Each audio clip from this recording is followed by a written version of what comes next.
ಸದನದಲ್ಲಿ ವಾಲ್ಮೀಕಿ ನಿಗಮದ ಹಗರಣ ಸದ್ದು ಮಾಡುತ್ತಿದೆ. ಸಚಿವ ನಾಗೇಂದ್ರ ರಾಜೀನಾಮೆಗೆ ವಿಪಕ್ಷಗಳು ಪಟ್ಟು ಹಿಡಿದಿವೆ.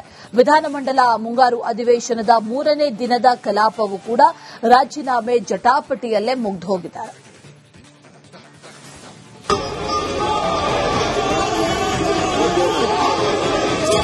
ಒಬ್ಬ ಆದಿವಾಸಿ ಜನಾಂಗದ ಮತ್ತೊಮ್ಮೆ ಮಂತ್ರಿಯಾಗಿದ್ದಾರೆ. ಇವನಿಗೆ ಹೆಂಗಾದ್ರೂ ಮಾಡಿ ತೆಗಿಬೇಕು.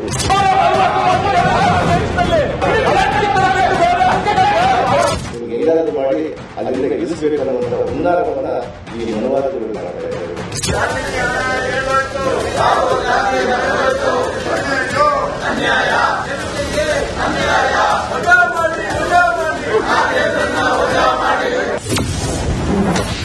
ಸಚಿವ ಸ್ಥಾನಕ್ಕೆ ರಾಜೀನಾಮೆ ಕೊಡದ ನಾಗೇಂದ್ರ, ಗಲಾಟೆ ಗದ್ದಲದಲ್ಲೇ ಬಲಿಯಾದ ಕಲಾಪ.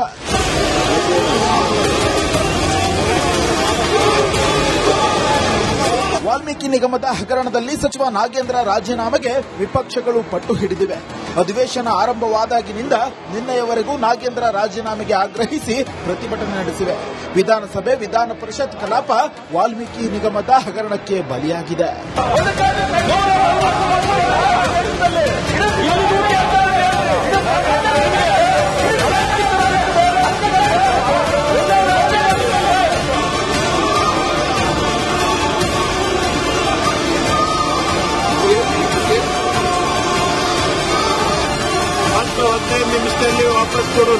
ನಾಗೇಂದ್ರ ರಾಜೀನಾಮೆಗೆ ಪಟ್ಟು ಹಿಡಿದಿರೋದು ದೋಸ್ತಿ ನಾಯಕರು ರಾಹುಲ್ ಗಾಂಧಿ ವಿರುದ್ಧ ಘೋಷಣೆ ಕೂಗಿ ಆಕ್ರೋಶ ಹೊರಹಾಕಿದ್ದಾರೆ. ದಲಿತರ ಹಣ ರಾಹುಲ್ ಗಾಂಧಿ ಮನೆಗೆ ಹೋಯ್ತಾ ಅಂತ ಆಕ್ರೋಶ ಹೊರಹಾಕಿದ್ದಾರೆ. ನಾಗೇಂದ್ರ ರಾಜೀನಾಮೆ ಕೊಡದೆ ಹೊರತು ಅಧಿವೇಶನ ನಡೆಸಲು ಬಿಡೋದಿಲ್ಲ ಅಂತ ಪಟ್ಟು ಹಿಡಿದಿದ್ದಾರೆ. ಶುಕ್ರವಾರದವರೆಗೂ ಇದೇ ರೀತಿಯ ಹೋರಾಟ ನಡೆಸಲು ತೀರ್ಮಾನಿಸಿದ್ದಾರೆ. ಎಷ್ಟರ ಮಟ್ಟಿಗೆ ಅಂದ್ರೆ ಸದನದಲ್ಲಿ ಪ್ರತಿಭಟಿಸುತ್ತಿದ್ದ ಬಿಜೆಪಿ ಜೆಡಿಎಸ್ ನಾಯಕರಿಗೆ ಬಾವಿಗಿಳಿದು ಪ್ರತಿಭಟಿಸಿ ಅಂತ ಸ್ಪೀಕರ್ ಜಿಎಸ್ ಪಾಟೀಲ್ ಅವರೇ ಹೇಳಿಬಿಟ್ಟಿದ್ದಾರೆ. ಸಭಾಧ್ಯಕ್ಷರು ಹೇಳ್ತಿದ್ದಂತೆ ದೋಸ್ತಿ ನಾಯಕರು ಸದನದ ಬಾವಿಗಿಳಿದು ಹೋರಾಡಿದ್ದಾರೆ. ಮತ್ತೊಂದು ಕಡೆ ಕಾಂಗ್ರೆಸ್ ಶಾಸಕರು ಬಾವಿಗಿಳಿದು ದೋಸ್ತಿ ನಾಯಕರಿಗೆ ಟಕ್ಕರ್ ಕೊಟ್ಟಿದ್ದಾರೆ. 187 ಕೋಟಿಯಲ್ಲಿ ಇವರೆಲ್ಲ ಕಾಂಗ್ರೆಸ್ ಅವರೆಲ್ಲ ಡಿಸ್ಟ್ರಿಬ್ಯೂಟ್ ಮಾಡಿಕೊಂಡು ರಾಹುಲ್ ಗಾಂಧಿಗೂ ಕಳಿಸಿದ್ದಾರೆ. ಅದು ಈಗಾಗಲೇ ತನಿಖೆಯಲ್ಲಿ ಇಡಿ ತನಿಖೆಯಲ್ಲಿ ಆಂಧ್ರಾಗ ಹೋಗಿದೆ, ಅಲ್ಲಿ ಕೂಡ ಕಾಂಗ್ರೆಸ್ ಇದೆ. ಅಲ್ಲಿಂದ ಬಳ್ಳಾರಿಗೆ ಬಂದಿದೆ, ಅಲ್ಲೂ ಕೂಡ ಕಾಂಗ್ರೆಸ್ ಎಲ್ಲ ಸಂಸದರಿಗೆ ಎಂಎಲ್ಎಗಳಿಗೆ ಚುನಾವಣೆ ಫಂಡ್ಗೆ ಹೋಗಿದೆ.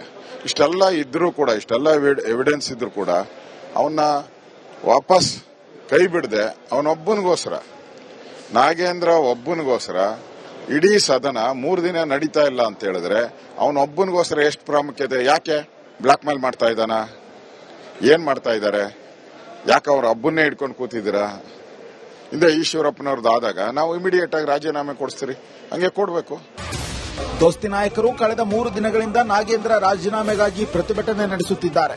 ಬರದ ವಿಚಾರ ಪ್ರಸ್ತಾಪ ಮಾಡಿ ಅಂತ ಕಾಂಗ್ರೆಸ್ ನಾಯಕರು ಹೇಳಿದ್ರು ಕೂಡ ಹೋರಾಟ ಮುಂದುವರೆಸಿದ್ದಾರೆ. ಏನೇ ಮಾಡಿದ್ರೂ ಬಿಜೆಪಿ ಹಾಗೂ ಜೆಡಿಎಸ್ ನಾಯಕರು ಪ್ರತಿಭಟನೆಯಿಂದ ಹಿಂದೆ ಸರಿಯುತ್ತಿಲ್ಲ.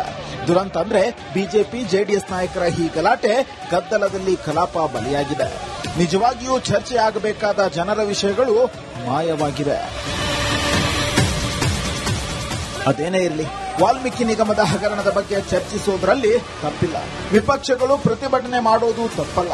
ಆದರೆ ಕೇವಲ ನಾಗೇಂದ್ರ ರಾಜೀನಾಮೆಗೆ 3 ದಿನ ಕಲಾಪ ಬಲಿಯಾಗಿರೋದು ಎಷ್ಟು ಸರಿ ಅನ್ನೋದೇ ಸದ್ಯದ ಪ್ರಶ್ನೆ.